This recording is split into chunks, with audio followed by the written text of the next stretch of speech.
On va tous se tenir debout, on se tient tous debout, s'il vous plaît. On se tient tous debout, tout le monde. On se tient tous debout. Amen.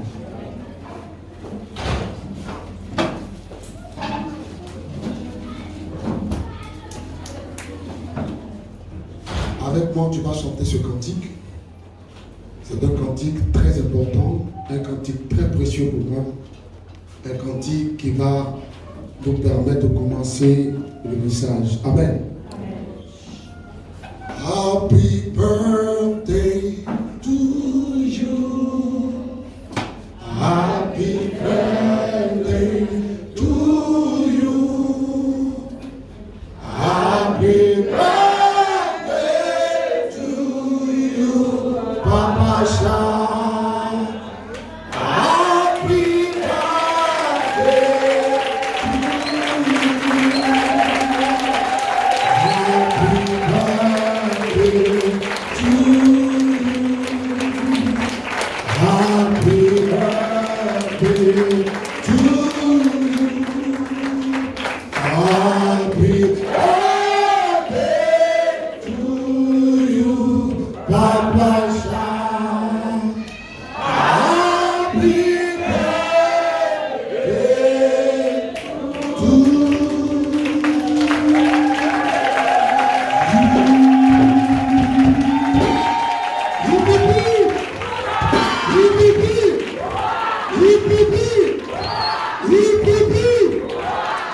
Que Dieu bénisse notre papa.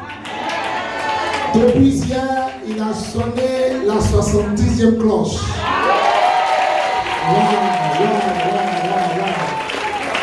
Et vous savez, c'est des choses qu'on ne doit pas prendre à la légère. Si vous voulez vivre longtemps, prenez le temps de célébrer l'anniversaire des pères. Amen. Il a sonné 70 cloches. Et si tu veux sonner 70 et plus, il faut le célébrer. Je voudrais que tu acclames fortement le Seigneur pour sa vie. Acclame le Seigneur pour sa vie.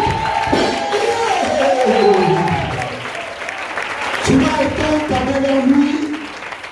La Bible déclare que c'est le supérieur qui bénit l'inférieur.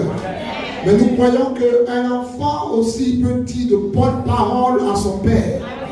Un enfant peut bénir son papa en lui disant: papa, que Dieu te bénisse. Papa, que Dieu te donne longue vie encore. Nous voulons te voir encore dans 30 ans encore. Nous voulons célébrer la 100e année. Et quand ta main vers lui, commence à le bénir. Radoski parado shatakamata. Seigneur, nous prions que tu fortifies notre Père. Tu le bénisses abondamment. Donne-lui la longévité. Donne-lui la santé divine.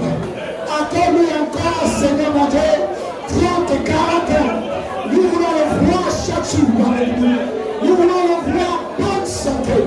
Nous voulons le voir fort, vigoureux. Nous voulons le voir puissant. Nous voulons le voir, Seigneur mon Dieu, et le fils et le petit-fils de voir. Nous prions que, Seigneur, tu lui accordes de grande sagesse pour diriger ce ministère que tu lui as confié. Donne-lui l'onction nécessaire pour impacter les vies.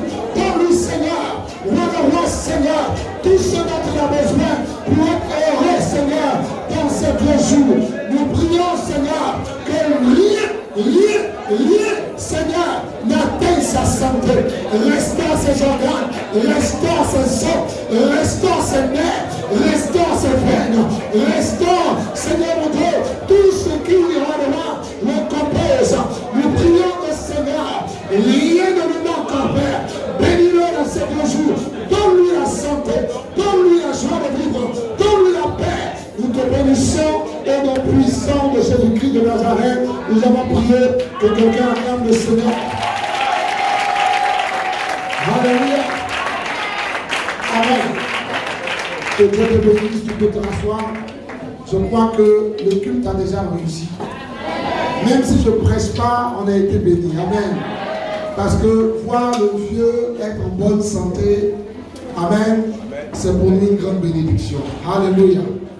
Amen. Amen. Est-ce que tu es content d'être dans la présence de Dieu ce matin? Dis à ton voisin, are you happy to be in the house of the Lord today? Non, il ne faut pas t'inquiéter. Si tu ne comprends pas Yacouba, il ne faut pas parler, c'est pas grave. Amen. Amen. Si tu es content d'être dans la présence de Dieu, dis Amen. Dis Amen. Dis à ton voisin, mon sang est amer. Mon sang est amer. Dis à ton voisin, mon sang est amer. Mon sang est amer. Dis à ton voisin, mon sang est amer. Mon sang est amer. Dis à ton voisin, my blood is bitter.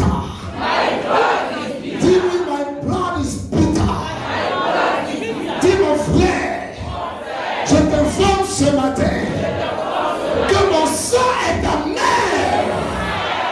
Je t'informe que mon sang est amer. Écoute-moi très bien, nous allons décoller et nous allons prendre une dimension tout à l'heure. Amen. J'aime beaucoup jouer le groupe musical, mais Dieu est fidèle. Amen. Amen. Prends le psaume 118. Psalm 118. Psaume 118. Ce matin, je voudrais t'aider à comprendre une vérité. Psaume 118, le verset 17. Psaume 118, le verset 17. Je lis la parole de Dieu avec respect et considération. Je ne mourrai pas, je vivrai et je raconterai les œuvres de l'Éternel. Dis à ton voisin, je ne mourrai pas. Dis à ton voisin, je ne mourrai pas. Je vivrai et je raconterai les merveilles de l'Éternel. Amen. Nous allons prendre le psaume 91. Nous avons déjà vu le psaume 118. Nous allons prendre le psaume 91. Psaume 91. Psalm 91. Psaume 91, le verset 5 à 7. Je lis la parole de Dieu avec respect et considération. Tu ne craindras ni les terreurs de la nuit, ni la flèche qui vole de jour, ni la peste qui marche dans les ténèbres, ni la contagion qui frappe en plein midi. Que 1000 tombent à ton côté et 10 000 à ta droite, tu ne seras pas à terre. Dis à ton voisin, tu ne seras pas à terre. Non, il n'a pas compris. Dis-lui, tu ne seras pas à terre. Dis-lui, tu ne seras pas à terre. Dis-lui, tu ne seras pas à terre. On prend le même psaume 91 au verset 10. On continue, on saute, on vient au verset 10. Il dit, aucun malheur ne t'arrivera. Aucun fléau n'approchera de ta tente. Amen. On saute, on va au verset 15. Au verset 15, il dit, il m'invoquera. Et je serai avec lui dans la... Je le délivrerai et je le rassasierai d'eau et je lui ferai voir mon... Amen. Amen. On va prendre Ésaïe 41. Suis-moi attentivement. Isaiah 41, Ésaïe 41, verse 10 to 14. Ésaïe 41, verset 10 à 14. Ésaïe 41, 10 à 14. Ésaïe 41, 10 à 14. Je lis la parole de Dieu avec respect et considération. Ne crains rien, car je suis avec toi. Ne prête pas de regard inquiet, car je suis ton Dieu. Je te fortifie, je viens à ton secours. Je te soutiens de ma droite triomphante. Voici, ils seront confondus. Ils seront couverts de honte. Tous ceux qui sont irrités contre moi, Kékélis. Voilà, comme tu ne sais pas dire ton nom, faut dire mon nom à la place de toi. Tous ceux qui sont irrités contre toi, Kékélis, ils seront réduits à rien. Ils périront. Ceux qui disputent contre moi, Kékélis. Tu les chercheras et tu ne les trouveras plus. ceux qui te suscitaient querelle. Ils seront réduits à rien. Ils ne seront plus ceux qui te faisaient la guerre. Car je suis l'Éternel ton Dieu, qui fortifie ta droite, qui te dit, ne crains rien, je viens à ton secours. Ne crains rien, vermisseau de Jacob. Vers le reste d'Israël, je viens à ton secours, dit l'Éternel, et le Saint d'Israël est ton sauveur. Allons dans le livre de Psaume 23. Psaume 23. Je crois que tu es en esprit avec moi et tu me suis attentivement. Le Psaume 23, le verset 4, il dit, quand je marche dans la vallée de l'ombre de la mort, je ne crains aucun mal, car tu es avec moi. Ta houlette et ton bâton me rassurent. Amen. Amen. On va aller dans le livre d'Exode. Exode 23. Exode 23. Exode 23 à partir du verset 25. Exode 23 à partir du verset 25. Si tu es dit, j'y suis. Si tu n'es pas encore là, dis, je n'y suis pas encore. Moi, j'y suis. Donc, je commence parce que le temps me presse. Vous servirez l'Éternel de votre Dieu et il bénira votre paix et vos eaux, et j'éloignerai la maladie du milieu de toi. Il n'y aura dans ton pays ni femme qui avorte, ni femme stérile. Je remplirai le nombre de tes jours. Amen. Allons en Osée, chapitre 13, verset 14. Aujourd'hui, je vais te faire découvrir la parole de Dieu. Amen. Osée chapitre 13. Amen. Osée 13, verset 14. Osée n'est pas dans le Nouveau Testament. Ne va pas dans le Nouveau Testament. Voilà, c'est ancien. Amen. Osée 13, verset 14. Je lis la parole de Dieu en Osée 13, verset 14. Je les rachèterai de la puissance du séjour des morts. J'ai dit quoi? Il dit quoi? Je les rachèterai de la puissance du séjour des morts. Je les délivrerai de la mort. Ô mort, où est ta peste? Séjour des morts, où est ta destruction? Amen. Amen. Bien-aimés, j'ai pris le temps de faire un survol. Nous avons survolé quelques versets bibliques qui te rappellent les promesses du Seigneur. Vous savez, il arrive des moments dans notre vie chrétienne où on est assoupi, où on est alourdi, où on est inquiet et anxieux. On s'inquiète de tout et de rien. Et pendant que nous nous inquiétons, pendant que nous nous soucions de la vie, il arrive par moments que nous oublions les promesses de l'Éternel. Il arrive par moments que nous oublions les cours que nous avons reçus de notre Seigneur Jésus-Christ. Vous savez que la Bible est un livre de promesses. Et quand vous êtes dans la vie, quand vous marchez, quand vous vivez, quand vous vaquez à vos occupations, il faut une situation pour vous rappeler vos cours. Un élève, quand il rentre en classe, c'est devant l'examen, c'est devant l'interrogation, c'est devant une interrogation orale qu'il se souvient de son cours ou de ses cours.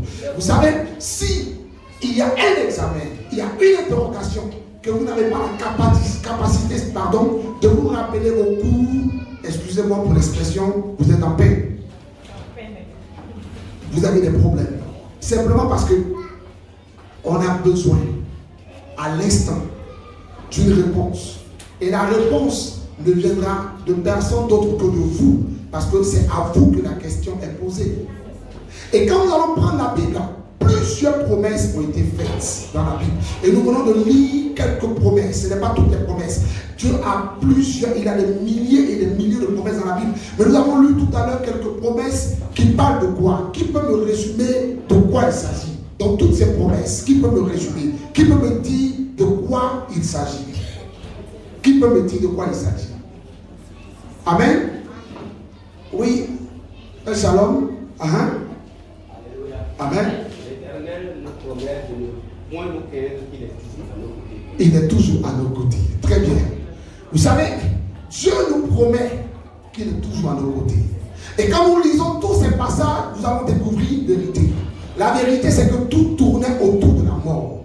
Tout tournait autour des dangers. Et l'Éternel nous dit, ne crains rien, je suis avec toi. Il dit, ne promets pas de regard inquiet. Je te protégerai, je serai avec toi. Quand la peste, quand la flèche, quand tu marcheras dans la vallée de l'ombre de la mort, je serai avec toi. Tu ne mourras pas. Écoute-moi très bien. Toutes ces promesses sont des promesses pour nous, les enfants de Dieu. Dis Amen. Amen. Dis Amen. Amen. Ces promesses sont pour qui? Pour nous, les enfants de Dieu. Et nous devons nous les approprier. C'est-à-dire qu'une promesse, quand on la donne, on dit, toi, je te remets 10 000 francs demain. Le lendemain, tu dois avoir ce qu'on appelle l'audace, le courage. Il dit, tonton, tu m'as dit, aujourd'hui, tu vas me donner 10 000. Tu dois avoir l'audace de le dire. Si tu n'as pas l'audace de le dire, après tu diras, mais tonton, hier, tu avais dit, il dit, je t'ai dit hier, tu ne m'as pas rappelé. Non, mais tonton, c'est pas ça. Moi, tu ne m'as pas rappelé. Le danger que nous traversons, le danger que beaucoup de chrétiens traversent, ils pensent que les promesses de Dieu, quand elles sont données et elles sont données. On n'a pas besoin de rappeler au Seigneur ces promesses. Voilà pourquoi devant des dangers, beaucoup sont emportés. Beaucoup sont emportés simplement parce que Dieu a promis. Mais bien aimé, le Dieu qui a promis, je m'excuse pour ce que je vais dire. Ça ne sonne pas peut-être bien, mais Dieu est tellement occupé qu'il ne sait pas ce qu'il t'a promis. Ça te choque, non? Mais Dieu sait tout, il connaît tout. Lui, je dis que ça va sembler te choquer. Dieu sait tout, il connaît tout. Mais il dit quoi? Il dit quoi dans sa parole? Merci, que Dieu te bénisse. Il dit, invoque-moi et je te répondrai. Pourtant, il a fait des promesses. Il dit, quand tu marches dans la vallée de l'ombre de la mort, je serai avec toi. Il dit, ne crains rien, tu ne mourras pas, tu vivras. Oh, vermisson de Jacob, je serai avec toi. Quand la peste, quand le fléau va s'abattre sur toi, tu ne seras pas atteint. Mais Dieu est occupé. Parce qu'en Israël, actuellement, il y a la guerre. Donc Dieu est beaucoup en Israël actuellement. Donc toi, quand tu as une situation en Côte d'Ivoire, vous savez que la vie, on agit dans la vie en fonction des priorités. Demandez aux parents. Quand il y a la rentrée, on ne paye pas de vélo, on paye des cahiers et on paye des livres. Donc il y a priorité. Le peuple choisi de Dieu est en guerre. Donc toi, tu es ici. Tu as le peuple choisi de Dieu, c'est vrai.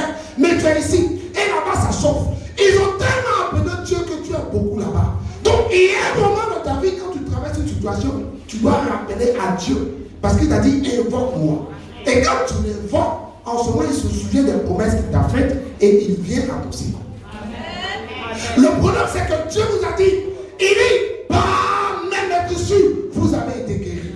Mais tu n'as pas rappelé au Seigneur que dans sa parole, il a dit, par ses maîtresses, nous avons été guéris.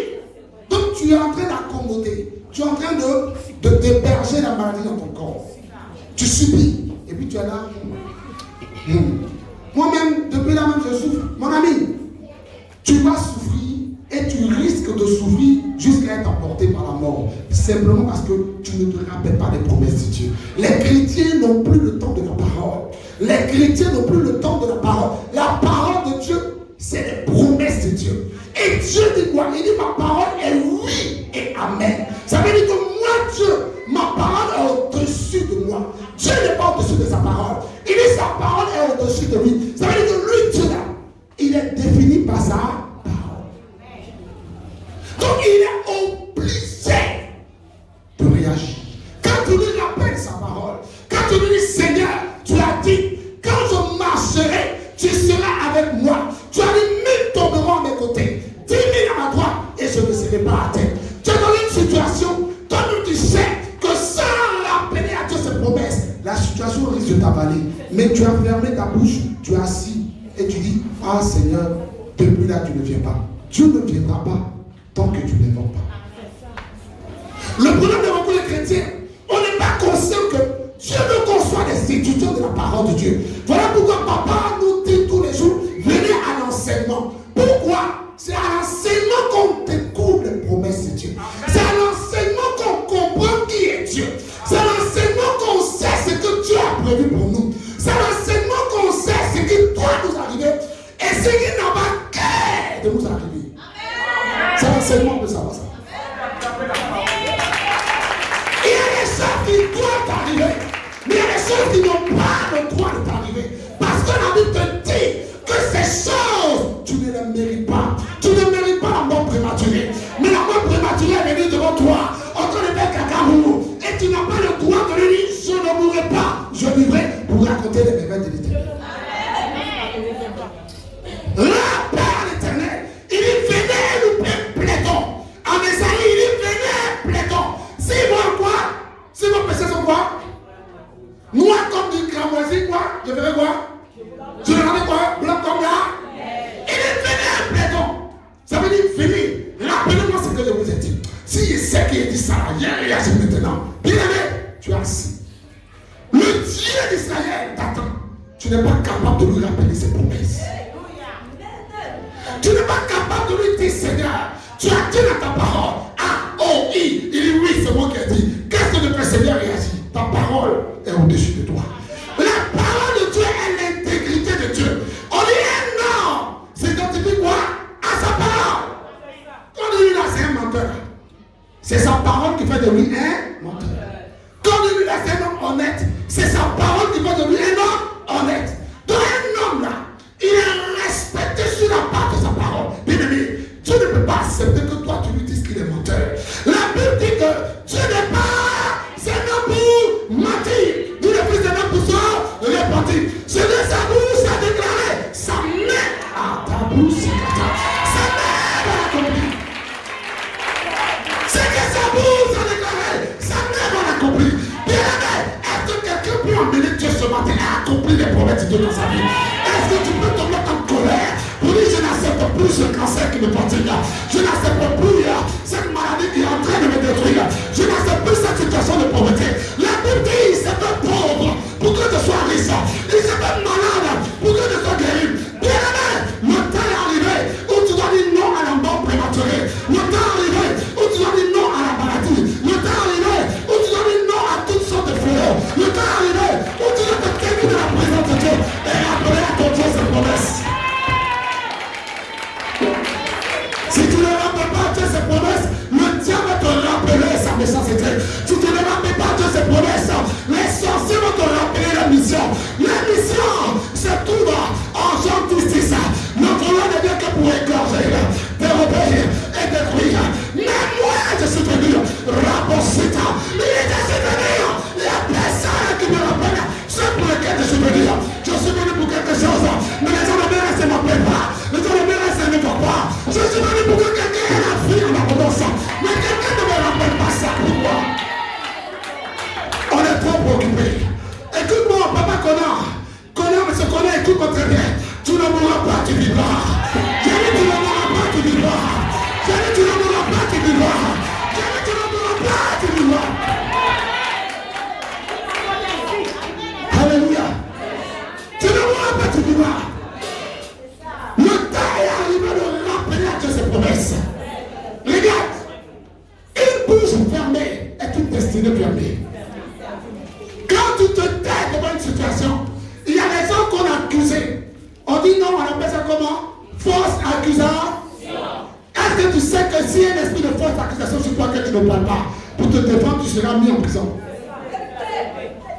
Il y a des gens qu'on a accusés à tort. En prison, tous ne sont pas coupables. Il y a des innocents, mais ils n'ont pas eu le temps de se défendre. Bien aimé, je ne permettrai pas d'aller en prison. Je vais me défendre par la parole de Dieu. Je ne permettrai pas de mourir prématurément. Je me défends par la parole de Dieu.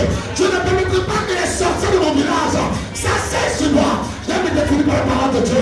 Bien aimé, lève-toi et défends-toi.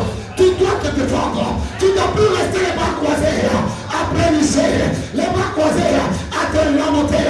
Je vais te montrer dans la Bible des gens qui ont fait l'erreur.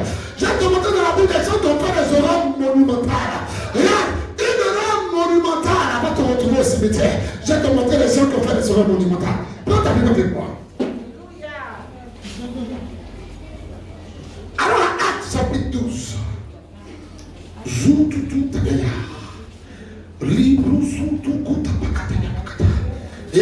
Il y a quelque chose que tu vas découvrir. Actes chapitre 12, le verset 1 à 3.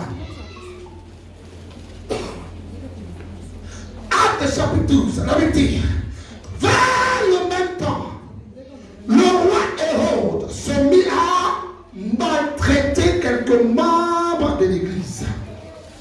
Au verset 2.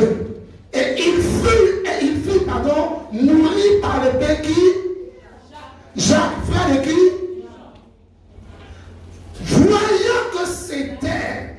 Voyant que cela était agréable aux yeux, il fit encore arrêter Pierre. C'était pendant les jours des pains sans levain. Écoute-moi, la Bible dit, le roi Hérode va être poussé par les Juifs pour persécuter les apôtres, les disciples de Jésus. Et la Bible dit que Hérode va mettre la main sur Jacques. Quand il va mettre la main sur Jacques, la Bible dit quoi? La Bible dit quand il va mettre la main sur Jacques, il va quoi? Il va exécuter Jacques. Il va le tuer. Et quand il a tué Jacques, la Bible dit, il a vu que le peuple était content. Le peuple était heureux parce que Jacques avait été tué. Alors Hérode a commencé à avoir plus de joie, ressentir plus de plaisir. Et la Bible dit, il va mettre la main sur Pierre. Bien-aimé, je ne suis pas Jacques. Dis à ton voisin, je ne suis pas Jacques. Dis, je ne suis pas Jacques. Dis, je ne suis pas Jacques. Quand on a arrêté Jacques, Jacques n'a rien dit. Quittez-moi, Pilate, quittez-moi, Pilate, ce n'est rien, ma patrie est dans les cieux. J'irai là-bas, c'est ma nouvelle épargne. Viens te décourager. Si tu vas chez Dieu sans avoir accompli ta mission sur terre, tu es un échec. Si tu vas chez Dieu, tant que tu n'as pas accompli la mission pour laquelle Dieu t'a présenté, tu es un échec. On a saisi ça. L'église est restée dormante. L'église est restée à jouer, à plaisanter. On a exécuté Jacques. Lorsqu'on a mis la main sur Pierre, l'église s'est levée. C'est ça. L'église n'a pas compris que le seul sac suffisant pour se lever. Bien aimé, tu veux perdre combien de millions avant de te lever? Tu veux perdre combien d'enfants avant de te lever? Tu vas avoir combien de fausses couches avant de te lever? Combien de visas tu veux échouer avant de te lever? C'est combien de temps tu veux qu'on détruise les membres de ta famille par la sorcellerie? On était 15, il reste, on est 3 maintenant. Et tu t'es pas encore levé. On a saisi ça. Quand on a exécuté, la Bible dit, Hérode était content parce qu'il a senti que le peuple aimait ça. Ils ont bien aimé ce Pierre. La Bible dit non, ils ont dit non, c'est pas normal. Le peuple de Dieu a commencé à prier. Le peuple de Dieu s'est levé. Bien aimé, ce qui te manque, c'est le réveil. Tu dors trop. Tu sombres trop.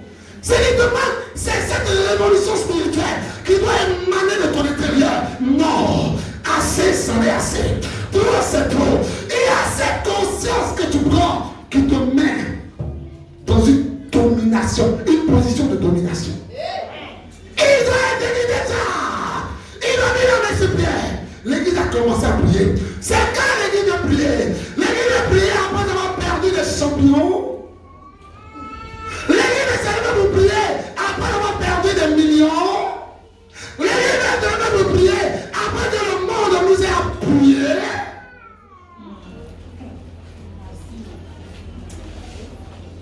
La Bible dit quand on a saisi Pierre, la Bible dit et l'église s'est levée. Ils ont commencé à prier. Ils ont commencé à rappeler à Dieu. Mets-toi à tes côtés.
pris ça, il m'a fait ça, il n'a pas laissé tomber. Tu s'en fous de ça. Quand tu t'occupes des choses inutiles, la mort spirituelle va commencer à te gangréner. L'église là de dernier temps, c'est une église qui tolère, qui pardonne et qui se lève la chose utile.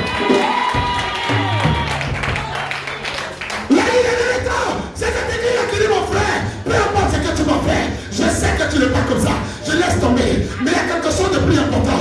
Je vais prier pour que ma destinée soit liée. L'église de dernier temps, c'est l'église où les gens ne pas au soif de Dieu. C'est une église où les gens n'ont plus le temps pour les choses inutiles. Mais la priorité, la Bible dit, l'homme a toujours prié et ne jamais se lasser. L'église de l'église, c'est l'église qui ne se lasse pas dans la prière. C'est l'église qui se lève jour et nuit pour crier à Dieu, pour que Dieu puisse descendre sa gloire. Un deuxième exemple, allons-y.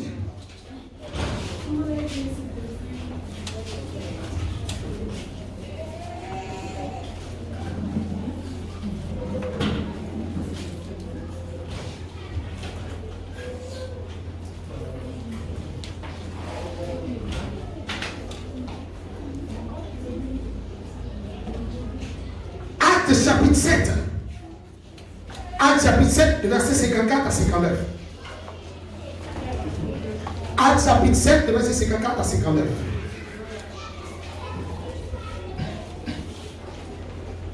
En entendant ces paroles, ils étaient furieux dans le cœur et ils crissaient les dents contre lui. Mais Étienne, rempli du Saint-Esprit et fixant les regards vers le ciel, vit la gloire de Dieu. Et Jésus debout à la droite de Dieu. Et il dit, voici, je vois les cieux ouverts. Et le Fils de l'homme debout à la droite de Dieu. Il poussait alors de grands cris, en se bouchant les oreilles. Et ils se précipitèrent tous ensemble sur lui. Le traînaient hors de la ville et le lapidèrent.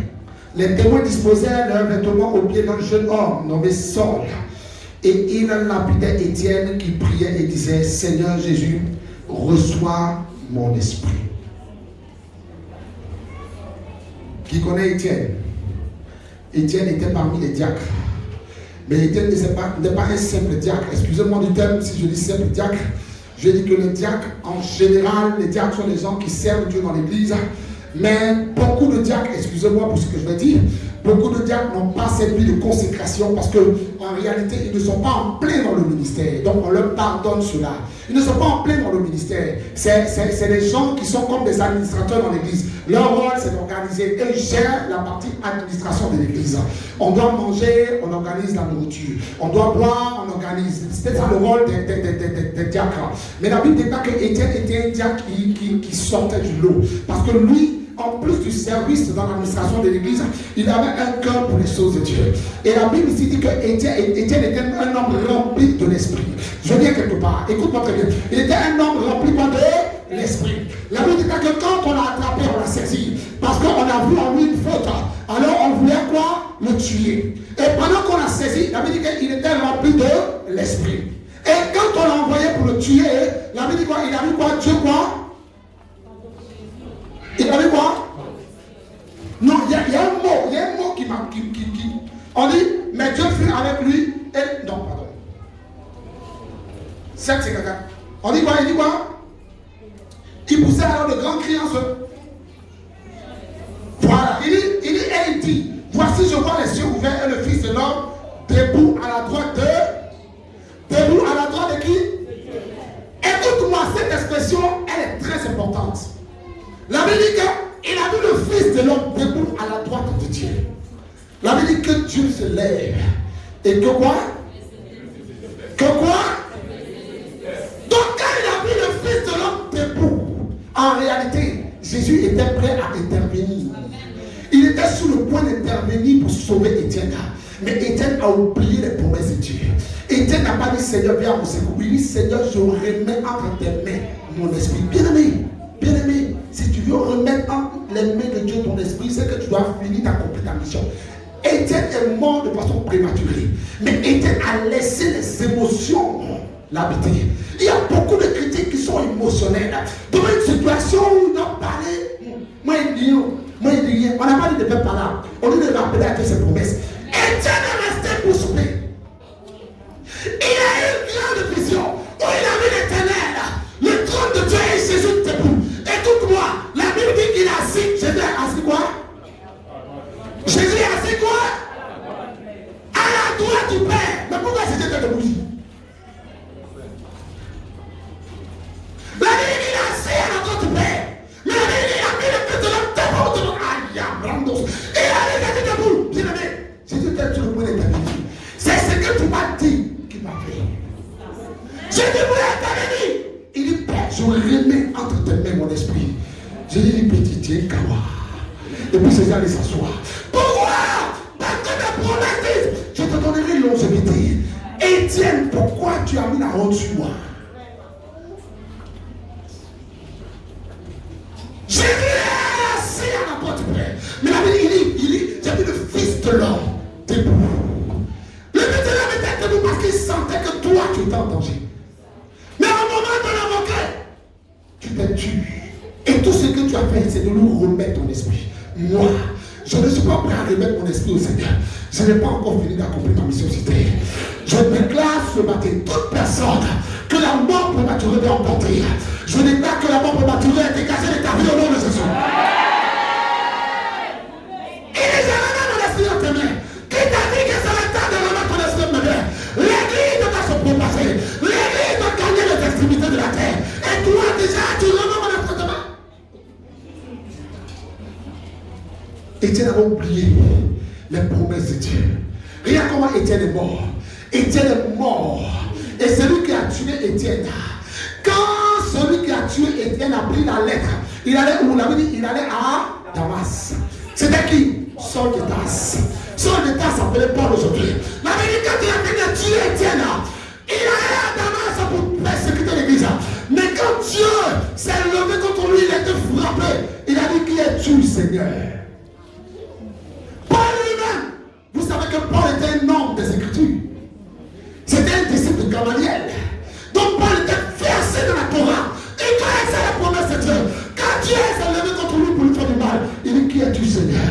Faut sciencer, faut sciencer, faut sciencer. Et Dieu a eu pitié de Paul. Et Paul aujourd'hui est devenu ce grand apôtre que toi et moi on connaît. Parce qu'il a compris que quand tu es devant un danger, on invoque Dieu. Paul a compris. Mais Étienne, l'homme de l'esprit, n'a pas compris. Il y a des choses spirituelles souvent qui nous échappent. On croit qu'on est trop arrivé, mais il y a des petits détails qui peuvent nous échapper. On croit qu'on connaît tout. On croit qu'on voit tout. Mais il y a des petites choses, quand ça nous échappe, on est parti pour toujours.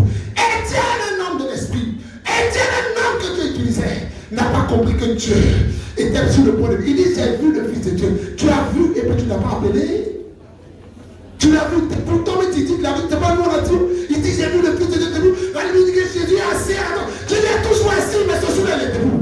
Tu ne l'as pas appelé. Que tu appelles le Seigneur quand tu es devant un danger. Je prie que tu appelles le Seigneur quand tu es devant un danger. Je prie que tu l'emploies quand tu es devant un danger. Allons-y à une troisième personne. Tu vas voir. Juge chapitre 16. Juge chapitre 16. Juge chapitre 16. Alors rapidement, la Bible dit en Juge chapitre 16, le verset 27 à 30. 27 à 30. Juge chapitre 16. La maison était remplie d'hommes et de femmes.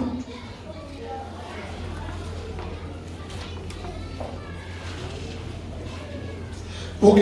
La maison était remplie d'hommes et de femmes. Tous les princes des Philistins étaient là. Et il y avait sur le toit environ 3000 personnes, hommes et femmes, qui regardaient Samson jouer. Alors Samson invoqua l'Éternel. Il a invoqué l'Éternel et dit, Seigneur Éternel, souviens-toi de moi, je te prie. Oh Dieu, donne-moi de la force seulement cette fois, et que d'un seul coup, je tire vengeance des Philistins pour mes deux yeux. Et Samson embrassa les deux colonnes du milieu sur lesquelles reposait la maison, et il s'appuya contre elle. L'une était à sa droite et l'autre à sa gauche. Samson dit, que je meure avec les Philistins. Oh, Samson, il y a beaucoup de gens. Si eux, ils n'ont pas eu l'examen, les autres n'ont qu'à échouer. S'ils n'ont pas eu de mari, tous ses camarades n'ont qu'à taper poteau dans les fiançailles. Samson, la Bible déclare que tu as une alliance avec Dieu. Quand tes cheveux sont réglés, personne ne peut te faire du mal. Mais malheureusement, il avait un défaut. Il aimait tellement les femmes qu'il s'est retrouvé au mauvais endroit chez Delilah. Et quand il a croisé Delilah, la Bible déclare qu'on a rasé sa tête automatiquement. Il a quoi? Il a perdu sa force. Il a perdu l'onction. Il a perdu ce qui lui donnait le droit d'exister. Maintenant, Samson, on l'a mis en prison pendant quelques jours. Et la Bible dit que pendant ces jours, ses cheveux ont repoussé. Samson, tu as quel problème? Tes cheveux repoussent. À ce moment-là, même si tu invoques Dieu, il peut envoyer 200, 300, 20 anges pour exterminer tous les Philistins. Est-ce que vous savez qu'avec une seule mâchoire, Samson a tué combien? 1000 Philistins. Samson s'est saisi d'une seule mâchoire d'âne pour tuer 1000 Philistins.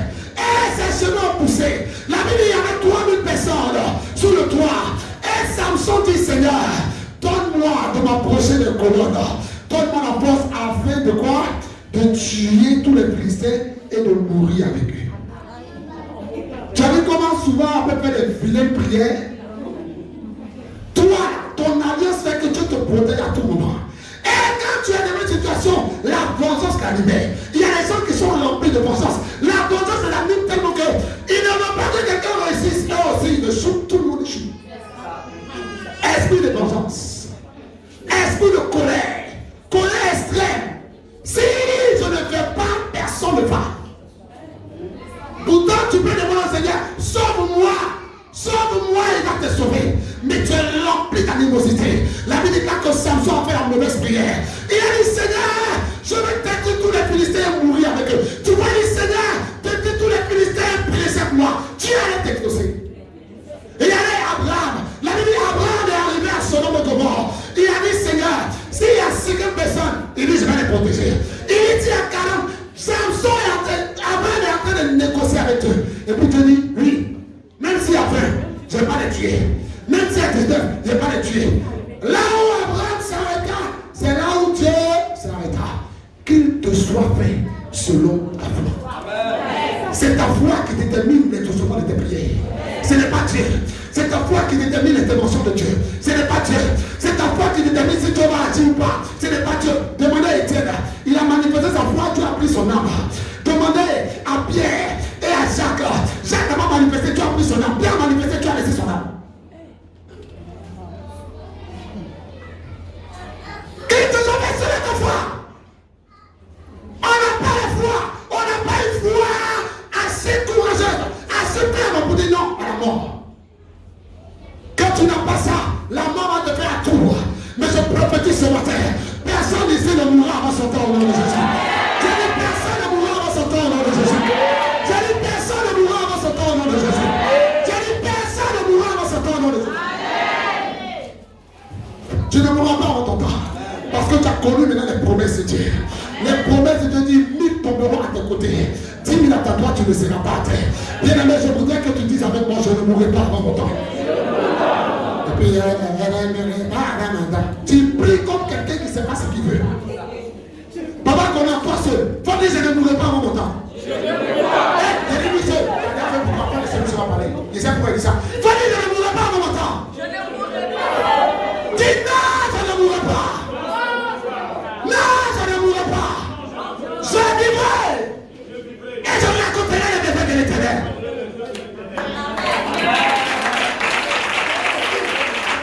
Tout esprit de mort prématuré, en cet instant, pendant que je me tais ici sous l'onction de mon père Papa Sarah, je déclare encore l'esprit de mort prématuré. Je déclare encore l'esprit de mort prématuré. Je déclare encore l'esprit de mort prématuré. Je déclare encore l'esprit de mort prématuré. Tu ne mourras pas. Je dis tu ne mourras pas. Je dis tu ne mourras pas. Je dis tu ne mourras pas. Je dis tu ne mourras pas. Je dis tu ne mourras pas.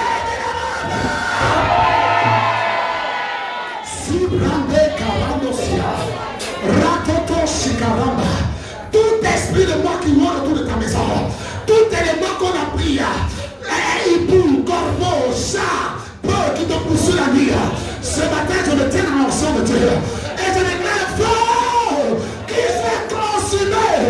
J'ai dit qu'il soit consumé. Que l'esprit de mort soit consumé. Que les éboues soient consumés.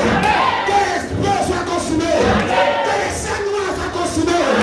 Que les capables et les moustiques soient consumés. C'est foutaise. Il peut pas mourir comme ça.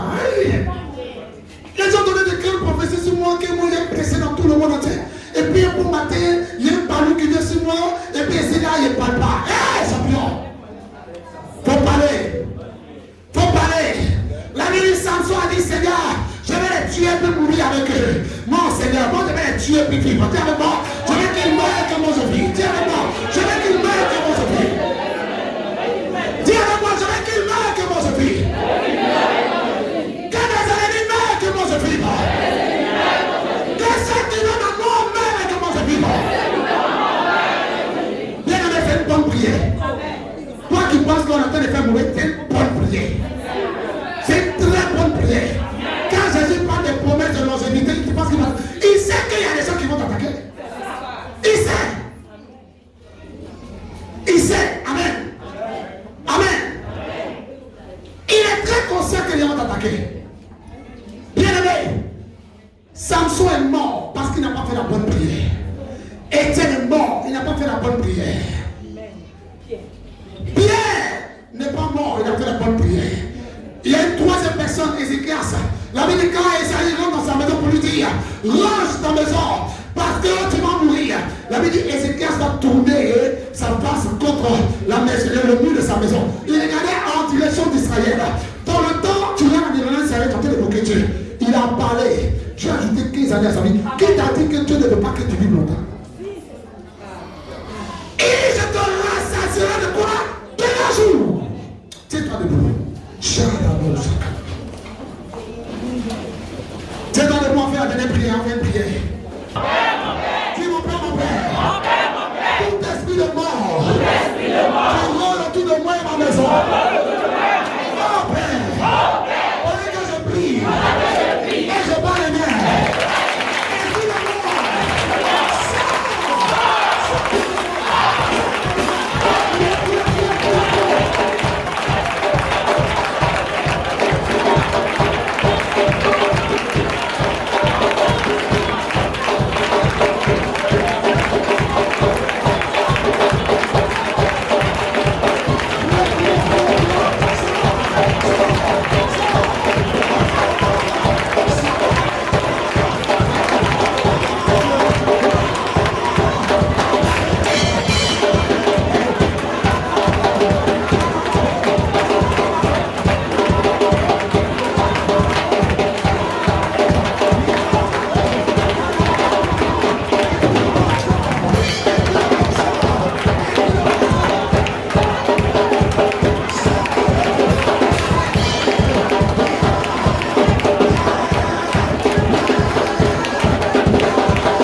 Tu vas prier contre tout esprit de mort prématuré sur tes projets, ta santé, tes affaires, ton argent, tout ce qui te possède. La mort prématurée n'est pas seulement sur la vie physique, mais la mort prématurée peut attaquer tes affaires, peut attaquer tes entreprises, peut attaquer ton ministère, peut attaquer les études de tes enfants. La mort prématurée, c'est ce qui te met interne avant quoi?